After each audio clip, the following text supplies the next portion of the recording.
بس عرفت بعدين انه هو كان ساكن لوحده واهله موجودين في العراق ومش قادرين يجوا. زعلت، تركوا بعض لهم سنة. هلا راجع بكر على امل انه من خلال هذا البرنامج يسترجع هبة ويرجع يمكن يعرض عليها الزواج.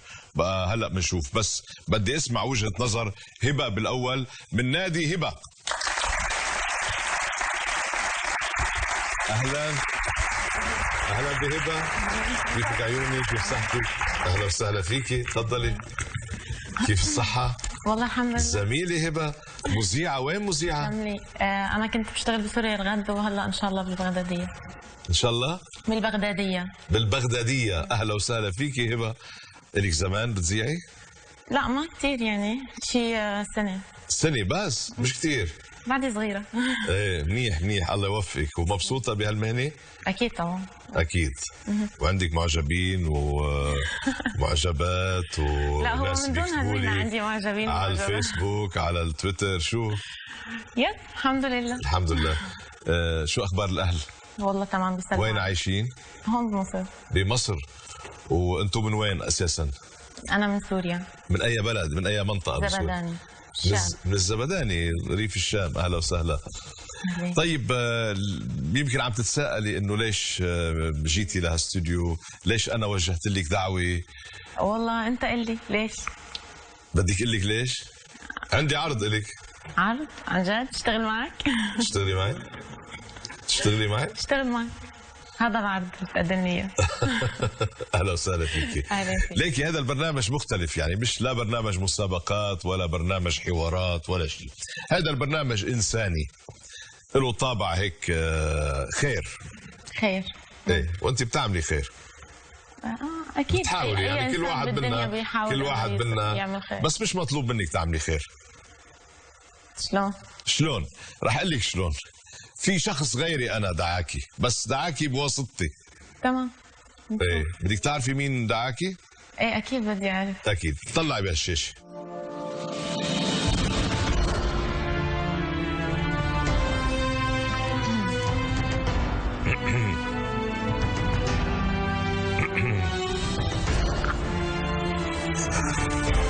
هاي. عجبتني.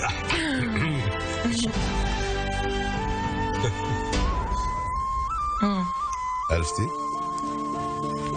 ايه اكيد عرفته. بكر. ايه بكري باشا. اهلين. طيب ليكي بكر، هو بكر دعاكي. ايه. وبكر خبرني القصة، بس بحب اسمع أنا روايتك بالأول. إنما قبل ما نحكي سوا بعت لك رسالة بكر. تمام.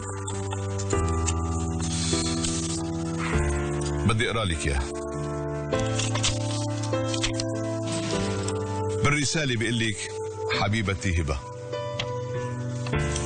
هي مثل صار في مسرحيات فيروز.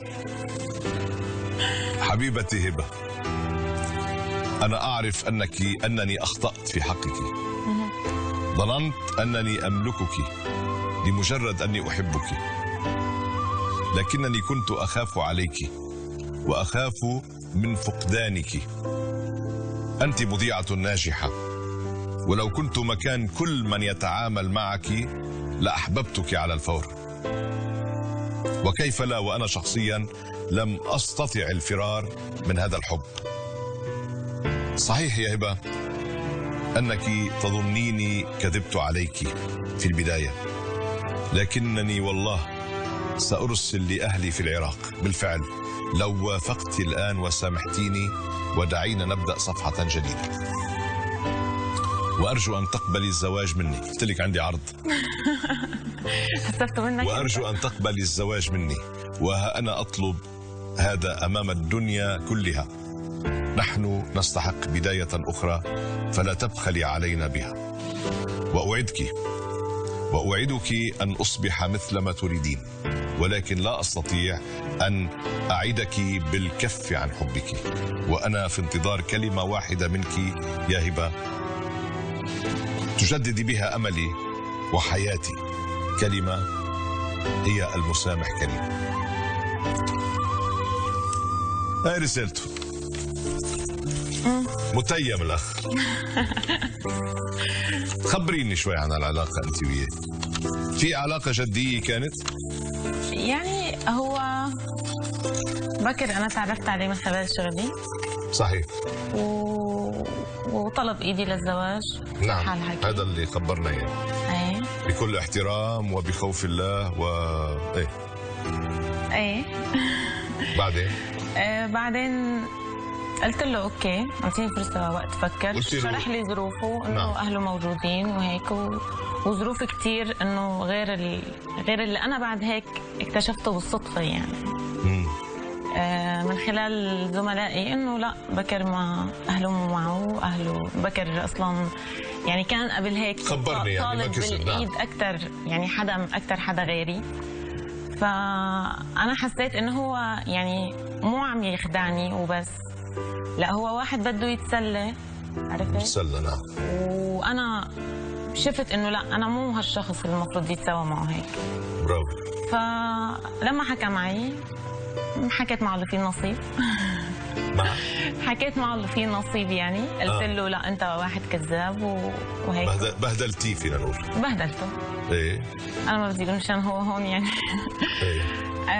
بس رجع انه سامحيني وما سامحيني وهو قصص وخلاص. قلت له انا ما خرج. بلش انه يغار غيره غير مبرره يعني. انه لا ليش عم تحكي مع هذا، ليش ما بعرف شو. فصار بيناتنا مشاكل كثير، سبب لي حتى مشاكل بشغلي يعني. من غيرته. ايه يعني لانه فهمت انا من رسالته انه بغار يعني كان بده يمتلكك.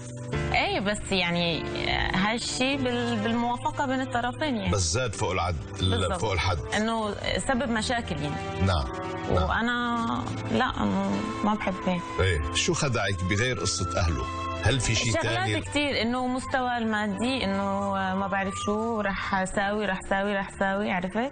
واكتشف انه هو حاكي هيك لعالم كثير يعني بنات؟ ايه بنات مثلك يعني. انه ايه قالوا وحده مثلا قالت لي انه ايه بكر لا هذا بكر عادي يعني كان متقدم لي من قبل. وعد غيرك بالزواج. ايه انه هذا اللي انا عرفته من العالم يعني. صحيح. بانستي انت خلص خفتي. ايه مو قصه خوف، انه انا بكل حالات يعني كنت عم فكر وهو اخذ الموضوع بشكل انه احتوائي. خلص انت عم تفكري معناتها انك موافقه انك نحن سوا نحن. انت ما اعطيتيه جواب. بلش انه بس ما اعطيتيه كلام رسمي. انه جواب رسمي. انا كنت قلت له طيب اوكي خلينا بس انه نشوف انه نتفق مع بعض او لا. بعدين اكتشفت هالاكتشافات العظيمه من قبل اي شيء يعني. بالعاده الوحده بتكتشف بعد الزواج كل المصايب، بس هو ما شاء الله عليه مصايب ولا. اكتشفتيها قبل؟ لك يا بكر؟ انا ما اعرف هي ايش اكتشفت. رايح واعد كذا بنت بتقول لهم انه انا بتزوجكم وراح اجيب لكم اهلي من العراق لا ولو؟ لا مستحيل.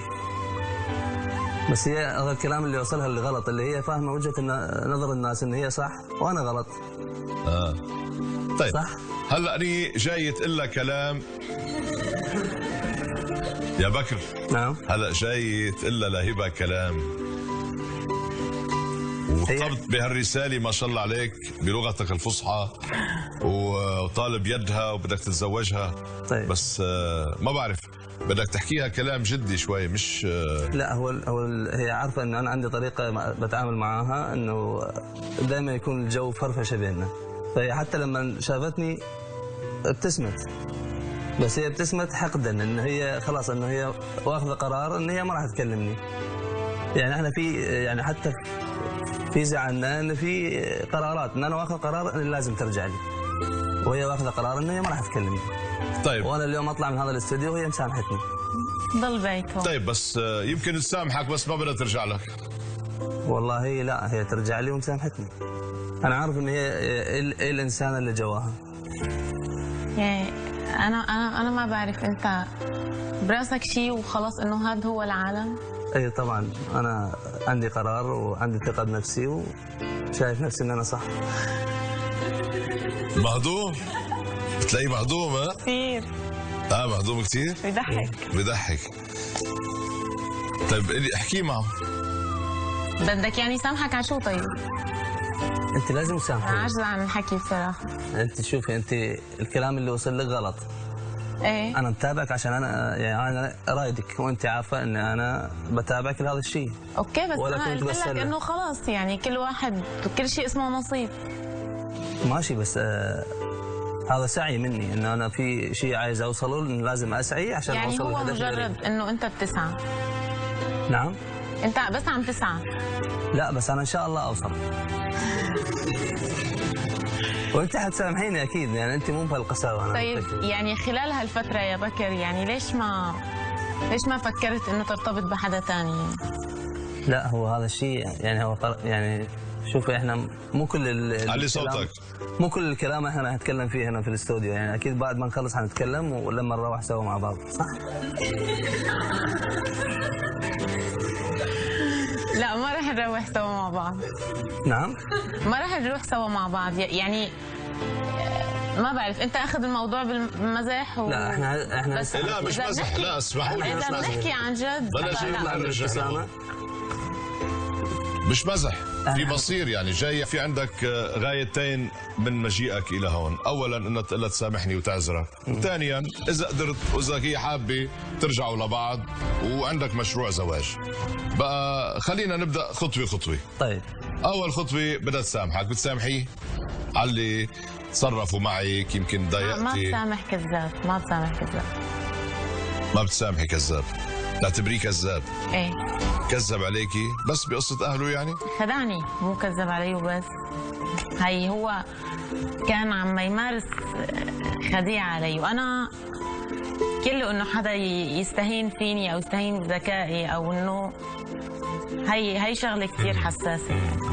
كثير من الشباب هلا عم ياخذوا انه اوكي انا بحبك بدي اخطبك، فبيجي يخطبني من دون اهله وكانه عرض لانه يصاحبني بس بشكل شيك يعني. لا انا ما كان هذا. فلا، انا هالمبدا بالنسبه لي مرفوض. قلت له، سالته اول هذا شيء طبيعي، برافو عليك. اهلك لازم يعرفوا. قال لي ايه اهلي هون. اذا هو يعني كأن بديت غلط العلاقة. ايه، بدي غلط من أساسها يعني. هو يعني بدأها، وفي سوء هو تفاهم، بدأها، هو مبنية بدأها. على سوء تفاهم. هو معتبر إنه بتحبيه وكذا، وأنت لا، أنت عم بتشغلي عقلك أكثر. لا، هي مجرد ان هي متسرعه شويه باتخاذ القرار. هي يعني متسرعة. أنت ما بالحكم. تسرعت يعني بالأول. لا، انا في الاول انا كان هدفي واضح، انه انا مثلا داخل كان هدفي واضح، بس هي متسرعه بالرد. يعني مثلا هي ممكن تكون نادمه، يعني حسب ما وصل لها فكره علي، يعني انه انا بهاي البشاعه يعني.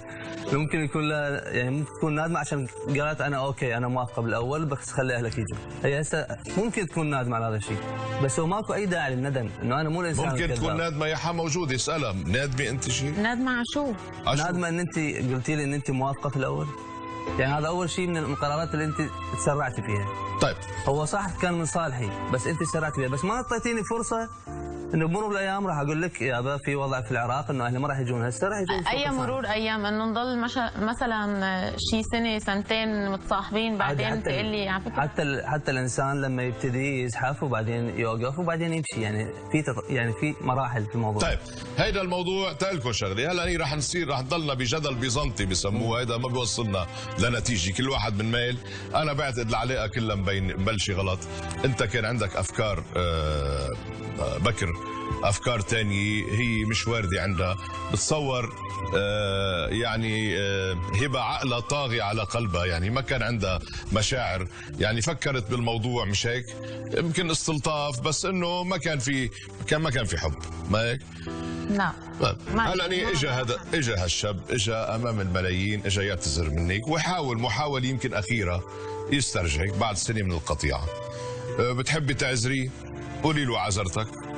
بقى ما بدك ترجعي له، ما بدك، قولي له انا لا مني، هذه قصه بتتعلق بمستقبلك بمصيرك، نحن جميعا هون ما فينا نتدخل، هيدي حياتك انت، بقى بتقرري حياتك وانا بكون سعيد بالقرار اللي انت بتاخديه. طيب شوف يا بكر، انا بحترمك وما بدي انك تاخذ حكي بشكل مختلف. هلا عم اقول لك من قبل ما احكي بحترمك وبعزك، وانت انسان كثير محترم، لكن انا ما بحب حدا يتجاوز حدوده معي.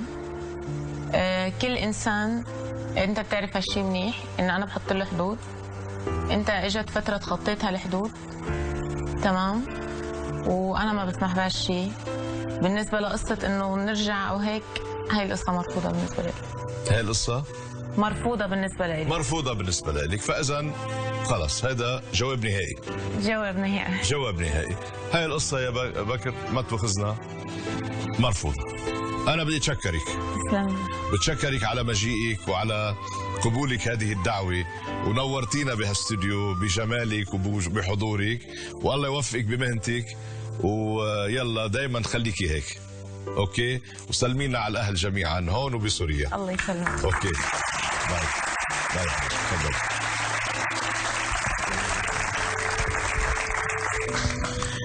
بكر، هاي رسالتك، خليها معك، خليك قاعد. بكر، يعني أول شيء بدي أشكرك إنك وثقت بهالبرنامج، وثقت فينا وجيت وحاولت مع هذه الفتاة. أنا سمعت الروايتين، خلاص يعني ما فيك بدك تغصب الإنسان إنه يقتنع، منا مقتنعة. هلا بالمستقبل شو بيصير انتم بعلاقاتكم بالحياه، هذا موضوع اخر. بتتابع، بتحب تضلك مغروم متيم وبتكتب قصايد وشعر وبتشوف بتتابع لها اخبارها، هيدا شغلك. بس حاولنا، واكثر من هيك ما فينا نضغط، ما فيني اضغط لحتى امنعها انه لا، خلص انتهينا هون. هالستار ما انفتح، انما بضل في ستارات كثيره بالحياه قادر تفتحها. اوكي، بتشكرك. الله يخليك. بدنا نودعك بتحيه. شكرا.